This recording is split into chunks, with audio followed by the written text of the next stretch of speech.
So I was at the Holocaust Museum in Tel Aviv. It was the third Holocaust museum I had been to in the space of a year.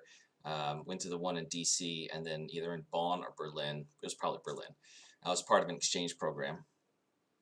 And while I was in Germany as an exchange student, living with Chinese parents, that's a different story. I participated in a goodwill exchange between Germany and Israel. Um, I don't know if any of you are history scholars, but in the early part of the last century, there was some bad blood between God's chosen people and the Jews.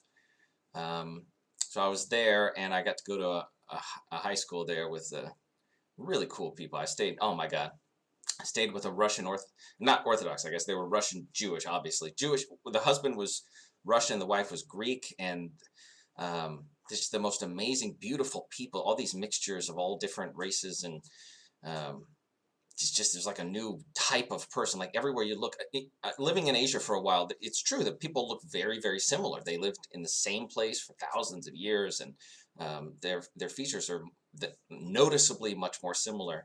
And going from America to Israel is like going from, Korea to America and seeing all the different kinds of people. It was just a menagerie of wonderful beauty in all different forms that you can't even imagine. And I was at the Holocaust Museum, and we went through kind of fast because it was my third one. I don't mean to be disrespectful, but I'm not down with Hitler. I get it. That's bad. I've seen it 3 times. So I got up to the gift shop, and I was looking around. There's a gift shop there, and I didn't see anything I wanted to send home in the gift shop at the Holocaust Museum. And I went to the lobby, and all of the Israeli kids apparently had been to a Holocaust museum or 2 in their time, because they had also gone through much faster than me. And they were just sitting there at the front, and there's a big bay glass window there that looks over the city there in Tel Aviv. I had been staying in Haifa, but we went to the capital for the museum. And I looked out over the city, and they were all facing me, sitting down, and I was standing up looking at them, and behind them was a big window that looked out over the city, and I saw some smoke, and I said, "Oh, is there a fire?" And a couple of them kind of jumped and turned around and looked for a second, and then looked back at me and goes, "Oh no, that's a car bomb." And everyone relaxed, because it was the Second Intifada, and the car bomb had gone off somewhere else, not here. You get it? And then Israel is a really cool place. I like it. There was blood on the Capitol, on the Dome of the Rock. What is that? The place, the Temple Mount.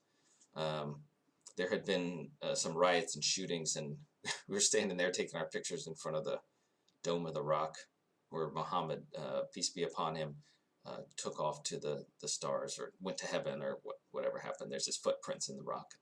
We're standing there taking our pictures like it's Disney World.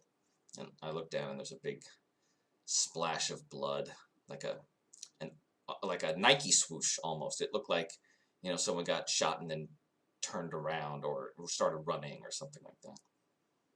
I got a picture of that too.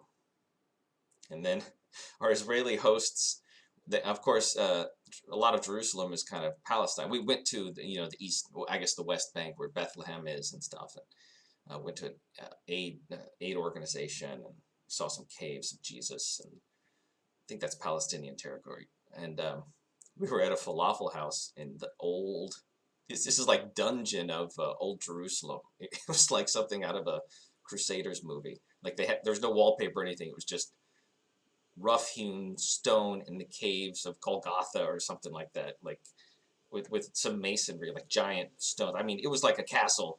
And there's a little falafel shop on the front, on the top ledge, and then you go down these giant stairs, like in a Disney, what is that, the Black Cauldron, like the criminal scene with the gangsters and the Black Cauldron. We were eating at a falafel place at that kind of place, and there were 2 Israelis, and of course Israelis can pose as Palestinians. It's not always clear, depending on what they wear and how they carry themselves. They can, pass.